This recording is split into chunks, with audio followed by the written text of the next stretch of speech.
Alam nyo mga kapatid, si Manang Claire talaga hindi ko na maintindihan eh. Hindi ko na maintindihan yan. Ginudlak lang si PBBM kung ano nang pinagsasabi. Putik niyan. O ito, Malacanang tinawag na irresponsable ang good luck message ni BP Sara kay...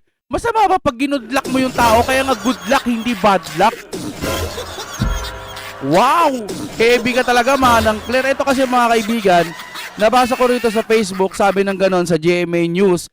Ayan o, GMA yan ha, hindi ko in-edit yan. Sa GMA talaga yan. O, sa, paano ba sa browser? O, ayan, o, ayan, o, ayan, o, ayan, o. Nakikita nyo naman, di ba? Sabi ng ganon, hindi ba dapat, sabi niya, ang isang tao kapag may sakit, may binibigyan ng, mas binibigyan ng atensyon, hindi mo tatawanan. Sabi mo, walang sakit. Tapos ngayon, ba't ganyan ang pahayag mo? Di ba? Sabi niya, malusog. Ginudlak ka lang, umiyak ka na. Manang Claire naman, Manang, wala akong galit. Hindi ako galit, naiinis lang ako na, ano ba to? Tanong lang, sira ulo ba to? Tatanong lang ha, tanong lang yun, no? Oh, may sagot ang Malacanang sa tinawag nitong irresponsable at sarcastic na good luck ni Vice President Sara Duterte nang hingan siya ng reaksyon ukol sa kalusugan ni Pangulong Bongbong Marcos. Ayon kay Palace Press Officer, Undersecretary si Lola Claire, hindi dapat gawing katatawanan ang sinumang may sakit, lalo na kung ginagamit lamang umano sa issue upang siraan ng Pangulo. Gago ka ba? Ulol ka ba? Tangina, ginudlak lang si PBBM. Kung ano-ano nang pinagsasabi mo. Alam mo, dapat ang ibinabalita mo kung ano na ang plano ng ating gobyerno dito sa ating bansa. Hindi yung nagudlak lang, umiyak ka na.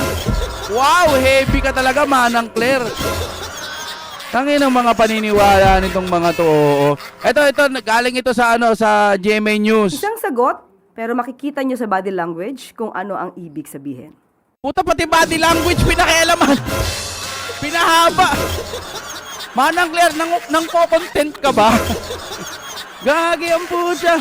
Ginutlak lang eh. Buti sana kung sinabi niya bad luck. Oh, gagi puta.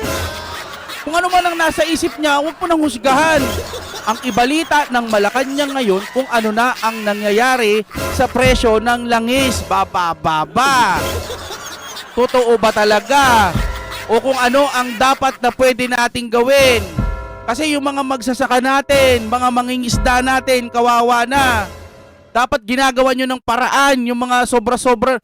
Nag-i-import pa kasi ata itong Pilipinas na to, kaya yung pangsariling atin, hindi na napapakinabangan eh. Yun, ang daming pwedeng ibalita po siya, yung good luck, iniyakan. Munggong po siya. Tignan nyo ha.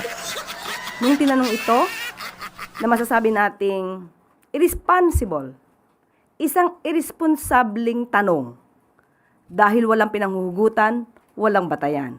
Itinanong sa kanya, ano masasabi patungkol sa di umanong lumalalang kalusugan ng Pangulo. Doon pa lang sa word na lumalalang kalusugan, alam natin na walang basihan. Pero itinanong pa rin sa kanya. Kaya ang nakuha rin natin sa Vice Presidente ay isang irresponsableng sagot. Good luck. Gagong puta.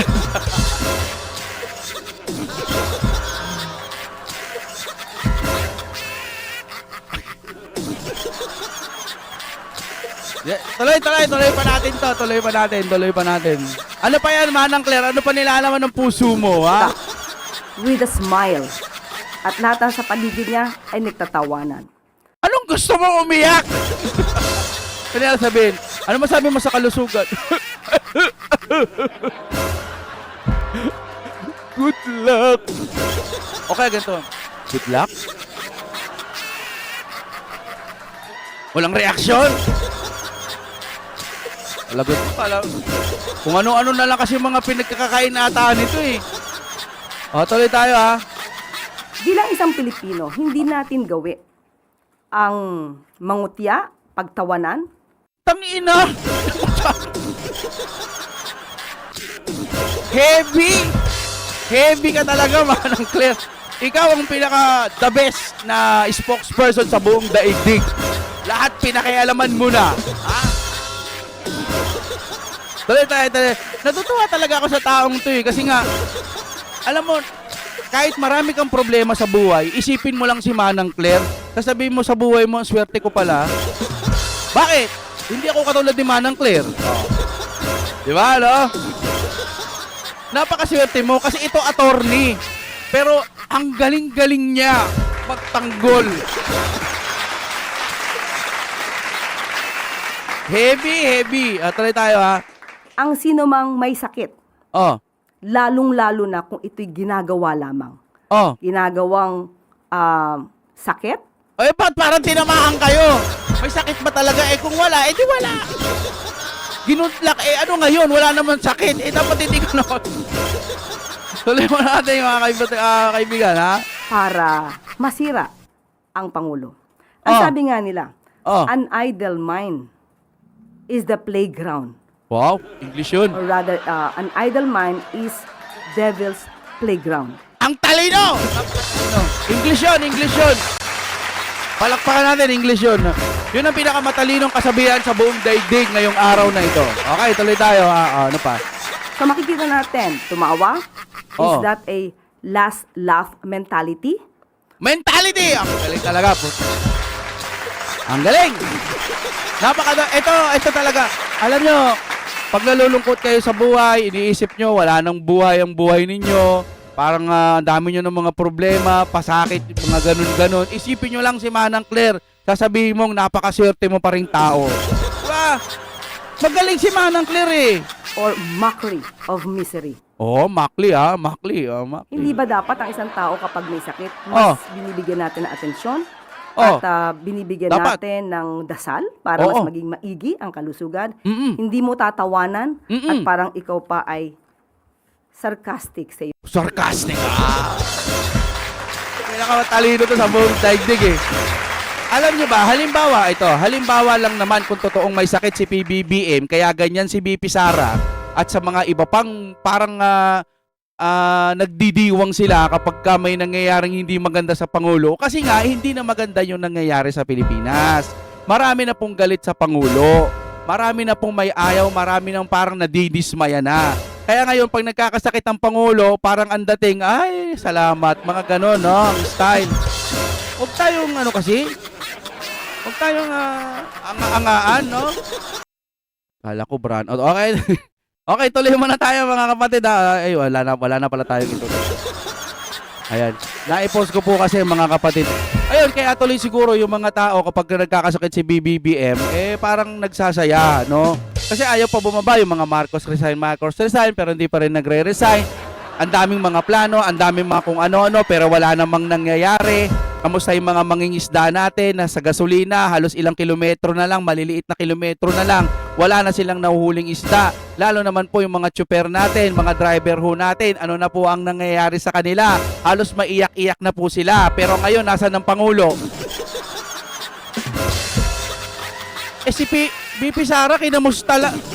Kamusta may good luck. Oh. Umiyak na ang puta. Magbalita kayo sa mga nangyayari sa kapaligiran, sa Pilipinas. Ibalita nyo kung ano ng mga update sa mga libreng sakay at yung mga iba pang mabibigat na pwede nating malaman kung aaksyon ba kayo sa mga nangyayaring krisis dito sa Pilipinas. Hindi yung kung ano-ano na lang, pumembot lang si BP Sara ng konti, sarcastic na.